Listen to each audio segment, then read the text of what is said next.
Hello, welcome to this series. Within this period, we are going to explore some of the ways you can settle down with someone as a lover and eventually a life partner, how you can find your soulmate, how to fall in love, how to be sure of what you're going into, and how to be happy ever after.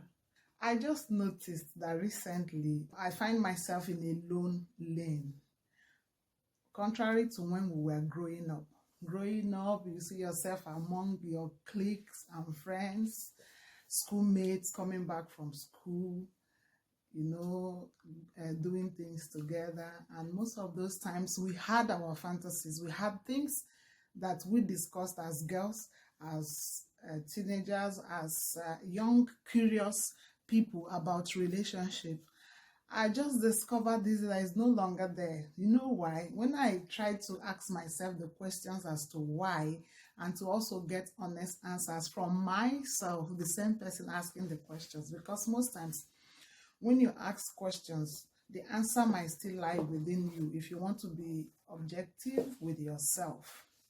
So I started asking myself, why is it that it's like you're now on your own? Not like you don't have friends, but you have friends. But you guys are now focused on other things, more serious issues about life, solving problems in the society, maybe in the church, congregation, or other places that you find yourself. You have moved on to more serious things, the issues of life. So the answer came right as I was thinking. It says, because I was like, why is it that nobody is after me again? Why is it that I don't have cliques again? And all that. My mind said, because you have passed that stage, you are now a full-fledged adult journeying towards old age. And that is right.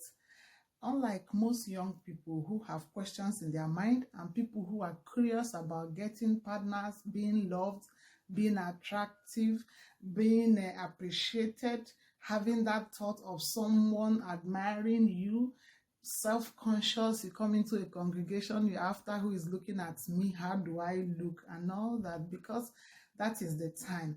Everything in life has its own time, and when the time comes, is either the desire for that thing increases or life tells you that you have not fulfilled this aspect of a responsibility.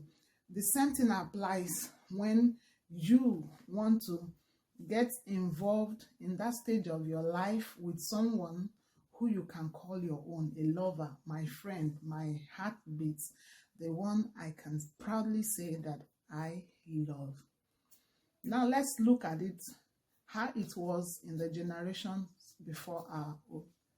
Those days we grew up and we knew that our parents had their own way of getting their life partners, friends. It wasn't necessarily for just the flirting aspect of it or the fun of it, like our generation met. And while I was younger, people cared more about boyfriend, girlfriends, and hoping that it might turn into something else. That was like a generation after my own parents. And now in this generation, they don't even friend or get into relationship, even caring whether it ends in marriage or not. I'm not saying it's general, but 50% of relationships are almost looking like it's, let me just do what others are doing and be like what others are like, trying to belong. Another thing is the cultural allowances where you find yourself, the societal norms and values, and then the nuances of your immediate environment. Those days, I'll be talking based on how it was for me. I don't know how it was for you in your immediate location, or how it is for you even now. Our parents, let's look at how they found lovers. I'm going to use a little bit of my mother's experience, because it stood out for me. A family notices that their son is of age to get married, and then they start looking out for. Then it was the sole responsibility of parents to find lovers for their children. And they are going to do that based on the records of the family those people came from, or the person came from, the parents' records, the parents' involvement, activities, their jobs, what they are known for in the society, their reputation. They cared about those things so much because they are also interested in how it will rub off on the new home, on the merger of families. So they took their time. So parents were involved in trying to find spouses, lovers, and friends for their own. When I say it, just know that it is also what played out in my own mother's situation. Now, parents go ahead to watch out for who could be their supposed in-laws and then son-in-laws. And the same goes for the girl's family. So a guy grows up, and then the parents feel it's time to look for a lady, a girl, and they always want the best for their children. And then they start looking out. Usually in those village settings, there was this communal life.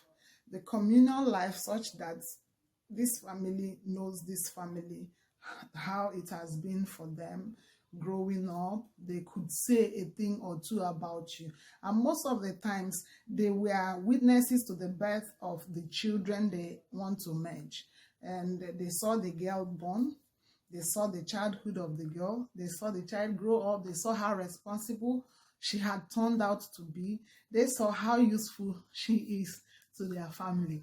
So what they do now is, at such times, and sometimes the idea comes when the child is still small, and they keep watching out for the child to grow and to get to that point where they can be espoused. So they now start befriending the family sometimes, or they directly go and approach the family like, we have seen a ripe, the way they use it those days, according to cultural traditions and values, they come to the parents and say, we have seen something desirable from your home, and we feel that we can get her for our son. So parents speak for their children. And the children too have some regard and respect for whatever is the views of their parents, because they know that their parents would mean well for them, that they would not want them to end badly. So they trust so much on the ingenuity and the judgment of their parents to be able to choose spouses and life partners. It's understandable. That was how it was in my mother's time. And then these people comes, and the girl's family says, give us time, we will think about it. And as they are saying it, they are being honest about really thinking about it. And they too, on their own side, having grown in the same locality, have an idea of what it is with those other families, and know whether they can allow their daughter go into such relationship. Honestly, they think about it and they get you results. If at any point in time they are not sure, they are going to tell you, we will not do. But if they are sure, they will meet you, and then the dates will be fixed. Then there was no really opportunity to date a guy. There was no opportunity to date a girl, to, like they do now, to say, let's test the waters. They trust that their parents had already passed their judgment and it's all good for it. And most of those relationships lasted and it worked for them. Now, if they refuse, there have been cases, there are many cases that the children feel like, we want to go ahead with this relationship, and then they start something secretly. Most times when they discover that they are having anything secret, the family usually warns you and says, you are on your own. If anything happens to you, do not call us and do not expect us to bear your woes. You carry the results of your decision. But sometimes too, in order not to allow you totally end up in the ditches, they try to wave in and try to understand the both of you and patch it up until things happen. Most of those relationships also turned out well, while some were full of troubles. So whichever way it is, then the trends have also changed. There are many things we can talk about our parents and their relationships and how they got into them. Our parents and their marriages, their love, and how they got into them, how they didn't really have that opportunity to date, and how they didn't really have that opportunity to make mistakes and trace their steps back, and how they never had those fantasies and escapades that the generation following them had. So coming down to my generation, it was also different. We were a little bit enlightened and freer than our parents were. Knowledge had come up and knowledge had increased, and freedoms also increased. Traditions have been eased, and a lot of other factors. And then growing up in our own times, we could freely talk about relationship. We could freely make our choices. We could freely date. We could freely do different things. Most importantly, in my own generation, religion played a very great role. So in this honest discussion, I'm going to be telling you both from a secular perspective and from a religious perspective about how to position yourself and how to find your love or the love of your life and end up well with someone who you can call your heartbeat. So telling the story about my parents' time and the difference in their own generation, it's very important so that we will understand how we have moved and how those movements are also affecting the choices we make in recent times and the results we get. The same reasons that made my parents to reject certain relationships for them are the same reasons your parents are going to reject certain relationships for you. Are same reasons why my parents might also reject certain relationships for me. Only for the fact that the times, the methods of presenting these issues are changing, opinions are changing. Let's look at some of the reasons that made parents reject some proposals then for their children, especially for being the sole decision makers in those relationships. Number one is criminal record. They are concerned about the records of the family their daughter is going into. Mind you, then proposals never came out from women or the woman's family. It came out in my own culture. It might be the opposite in some other cultures, like I've heard. Proposals never got out from the woman's family in my own situation. It always comes out from the man and the man's family. So when they come, one of the reasons that will make the parents reject those proposals after having told them we'll think about it is criminal records. They want to know, is that family clean? Then, because then I'm talking about the 70s now. I'm talking about my parents because my mom actually got married the late 70s. Then robbery has not gone sophisticated like it is now. You can only see people hit people and take things from them, but like having armory and sophisticated weapons to go and steal was never of that time. So they would want to check if the guy has armed robbery cases, theft. Do they touch things here and there? In those days in the village, she says, do they have the record of if they pass, something will pass with them, as if something will get lost? Do they have? So they won't want to pass such criminal records to their daughters. The second reason that will make them reject proposals then was poverty. Mind you, at this time, everybody was literally poor, in quotes, poor, relatively poor. compared with how the quality of life has improved or have improved now. So when I talk poor, then people understood people to be normal, okay, they didn't have excess things, but they had food to eat, clothing, basic things of life that kept life moving on daily basis. So when they tell you that somebody is poor, I'm talking about abject poverty. That time when it is like they no see chop, as in there's no food to eat. They can only eat when they beg, or that level of poverty that will make parents afraid to say, no, my child cannot enter this relationship or that marriage. Those days, the lovers will always be very optimistic that things will change, they will go through the pain together, and all those times. But the parents will still be concerned. I'm telling you the reasons why parents actually rejected proposals then, like I saw as a child, and my mother also told me. The next point, the reason they rejected proposals that time would be enmity.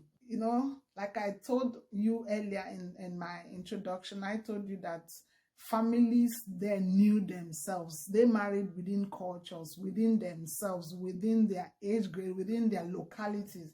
So families knew themselves and their antecedents. So there might be cases where there is enmity between this family and that family, and sometimes what brings those enmities are not really serious things. It could be just know the case of enmity could be there. This family is not talking to this family, and even inherited enmity. That time, if your friend, let me say my mother's friend is the enemy of this family, because it's our friend, she's going to inherit that enmity.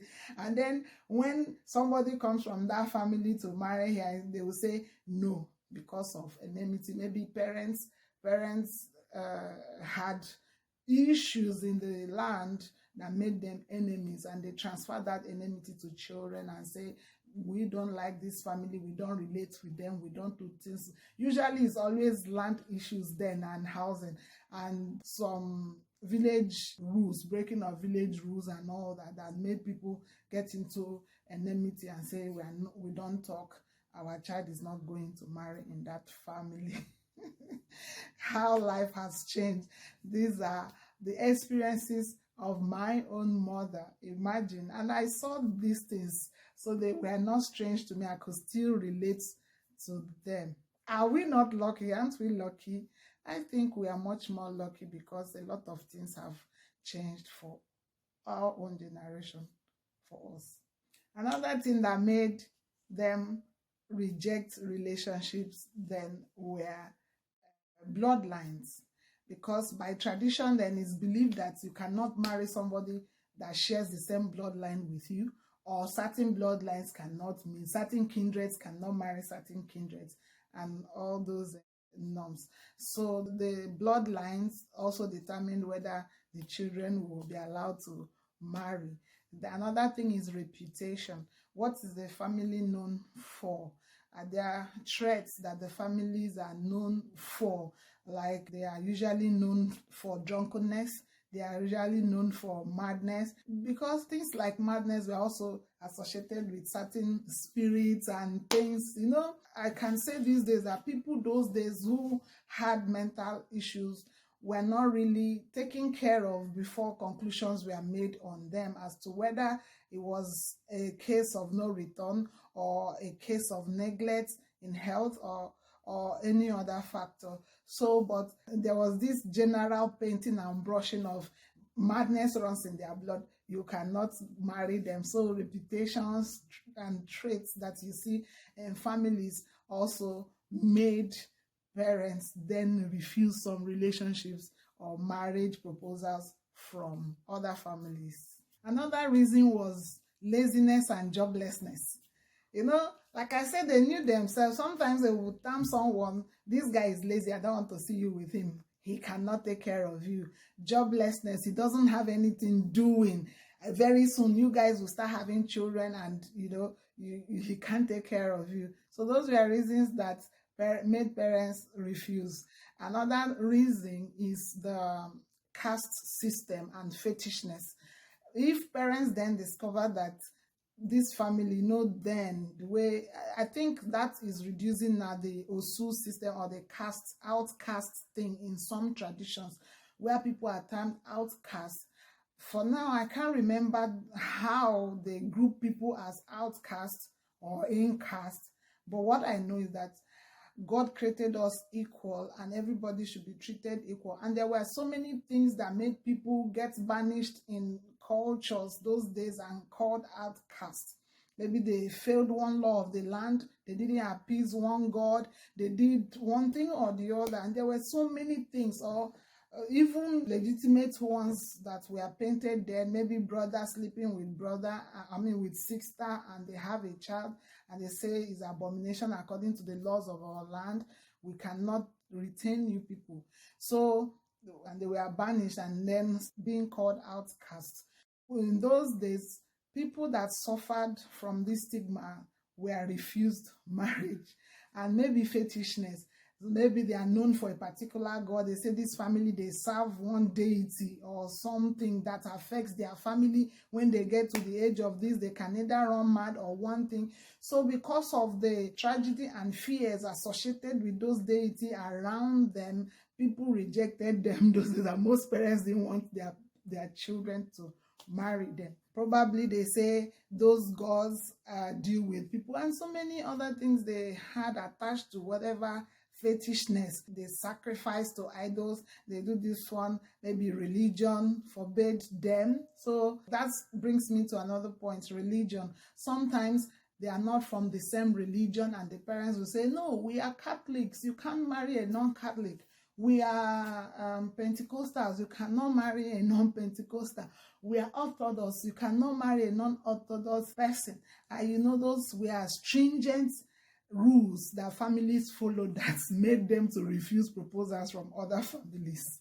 Another reason was unclear genealogy. Those days, there might be people that they can't tell stories of how they came about. Like, we don't know, like I told, they used to know themselves and they are like, we know this person's parents. We know how they grew. We know everything about them, but we can't say much about these people. We don't know where they came from. We just saw them. They can't trace their genealogy. They can't even say where they came from, and they are not sure of them. And they will say, we can't just throw our child to these people. We are not sure of them. So unclear genealogy made people reject proposals those days. Another point is continuity of family lineage. Sometimes those days there were families, it's also happening now, just that people have come to terms with things. There were families that never had male children to continue their father's lineage, and then maybe there is a lady left in the house and they said this one will not marry because she is going to continue the family lineage. It's going to stay home here and make children for us. So that's another topic for another day. It's either they marry a man for her and bring to the house, or she is by law, by tradition, allowed to make children for her family from whichever means she can. They say this one cannot be given out in marriage. She's going to stay here to make children for us. The last point I want to talk about is previous cases of failed relationship. Let's say the person has been noted to be attached with somebody before, and they say, we know how that relationship went. She didn't end well with that guy. You are not going to marry her. She's not good with relationships. Or they say, you know how she left the husband's house and she didn't make anything good out of that relationship and she came back to her father's house. We are not going to give our son or in marriage to her or to him, or that he has had a previous relationship that didn't work, or cases of barrenness in quotes, when they feel that the family didn't have enough children, her own parents didn't have enough children, maybe she is the only one or he is the only one, and they feel like the same pattern is going to repeat, so we're not going to allow our child to get hooked up with these people that don't make many babies. It could still be that those people have tried other marriages and came back without children, or were sent away because of no children. This family now says, no, we won't continue. She will not marry our child. So these were things, though there are questions begging for answers from all the things I'm saying, we might still have to treat them other days. But for this video, we might not delve into all of them, but I'm just trying to make a list of, for you, why parents never really wanted their children to enter certain relationships. Yeah, the storytelling is, I don't know whether it's interesting or not, but I'll keep telling the story and I'll soon round off. In as much as we have identified reasons that I knew as a baby, that my own parents' generation saw as reasons not to give out their daughters in marriage, there were also good reasons they considered to say, oh, welcome to our family, we want you, you're going to be our in-law and all that. So they look at physical appearance, desirable traits, and what have you, those things that will make you latch onto somebody and say, yeah, this is what I want. So then number 2 is domestication. Is she domesticated? Can she do house chores? Can she cook? Can he go out and fend? Is she domesticated? Is he also domesticated? These were considerations. Our parents also lived in a very vibrant society. The whole thing was not one-sided. They looked both ways. So whether the girl can do chores, is she hardworking, is she domesticated? Those were considerations that our parents had before they said, yes, we will do. Another factor was decency, decorum, and discipline. Was she decent? Is she a flirt? Those days, the mother of the boy will say, do you know the girl? Does she do waka waka? As in her leg here and there. Does she flirt? Is she disciplined, like is well organized, knows when to close her legs, knows when to look up, when to look down, how to behave in the public, all those do's and don'ts that were listed or required of a girl those days. These were considerations, and I hope that as I am talking, you could pick one or two things. Another factor was identification and cliques of the parents. It happens in life generally. Say these ones are rich.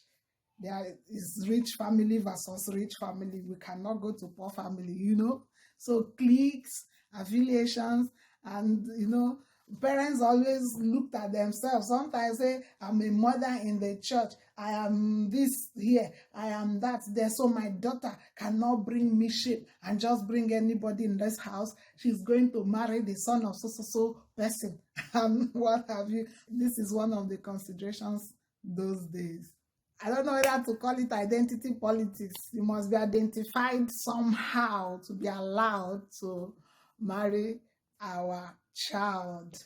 Another thing is wealth and transference of wealth.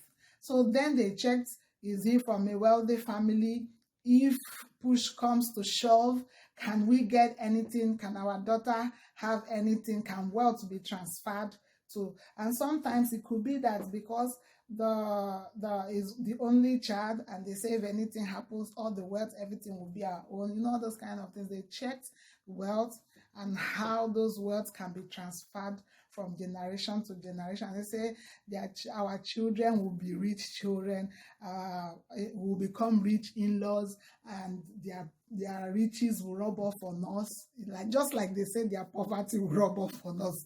So these were some of the idiosyncrasies that were in our parents' that they used to select relationship for their children. Another thing was royalty. Were they from a royal home? Are they seen in a particular light? How do the public say, And everybody wanted to associate with the king and the queens, the royal family. Hey, it was news then that, the prince has come for the hand of our daughter in marriage. In fact, you became another celebrity in their own time. So who would not want the king to become his child's husband? So then you see that with these points, it's going to be sharp. Let's go there. Just like I said, viability and records of fruitfulness.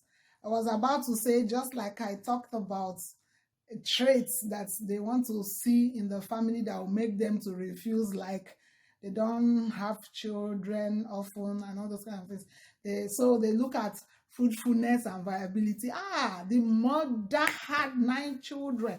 The sister to the mother or the father had 6 children. So children runs in their blood, and if we give our child to them, they are going to have children. So consideration then was on fruitfulness. I can also relate to why it was like that, because then families were mainly known for agriculture and farming.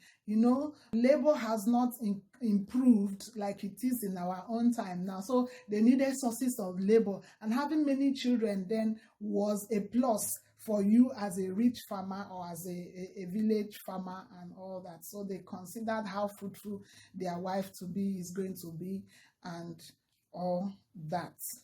Another one is character. Hey, this girl that is going to be my son's wife, she must be an angel. Especially then if the girl was the smiling type, the very humble type, she greets, she's helpful, she's kind. Oh, is a plus. So these are considerations. What's her character? Is it that girl that does not laugh to anyone? She doesn't even greet. She's so rude and saucy. No, it's a no. You cannot bring her into this house. Who are you to bring? Okay, go and try. Who are you to even bring in anybody like that they have said you cannot bring in? Don't even try, because you will be going alone. Yes, another one was to clear shame. Yeah, to clear your face of any stigma, shame, or whatever. Those days, they married really early, in the teens. My mother married as a late teenager. So if in her own time she had stayed up to the age I got married, they will say, what is the delay? Is it because she has bad character or what? What could have caused the delay? So their own time, they married earlier, and any girl that entered the 20s was considered as late. So to clear that shame, they will say, oh yeah, come and take her. Let her just go. Let's make it be say she don't marry, that kind of thing, to clear shame. It could still be that something has happened before and stories built around such person, and they will say, thank God somebody has finally come for your hand in marriage. Let's clear this shame. Yeah. As funny as that can be, it was one of the reasons then. Yeah, the last point I want to talk about is the betrothal system. Betrothal, that somebody has been betrothed to this particular person. Those days, it wasn't a matter of choice to accept or reject anyone if you were betrothed by one way or the other to that person or their family. There were traditions those days that made girls get betrothed to certain families, either as payback for something that or agreements that had happened between the families, or as a message from the gods, when they said the god sent a message that this person must marry this person. So from childhood, even from the womb, sometimes those people are betrothed to each other. So if that system has been brokered, nobody dares change it. That is the rules. She was betrothed to this guy as a baby. So in that case, they watched her grow and made sure nobody came her way for marriage. So she is predestined to go to that family. So in this my gist, I have told you how it was for our parents, how their own parents were in charge of making choices of life partners and lovers for them. I've also told you that they can either accept or refuse. And then if they accept, you accept. And if they refuse, you dare not change it. And if you do, you are going on a lone mission. You might be lucky sometimes they follow you. But if you are not lucky, you bear the consequences alone. And everybody will know that you were a blatant failure. Then I told you the reasons that could make parents those days reject a proposal, prospective suitor or suiting family, and why they can also accept. In this, our journey will be taking it little by little. In this series, we are coming to how you can actually in your own generation and time, find the love that is good for you. Thank you for listening. As always, please tell me what you want to hear. I will bring it here. This is Bridges. We will always be bridging gaps, mending fences in relationships. Thank you. I'll be here again. Ciao. Please subscribe. Please share. Please like my videos so that we can grow. Thank you so much for listening. Ciao.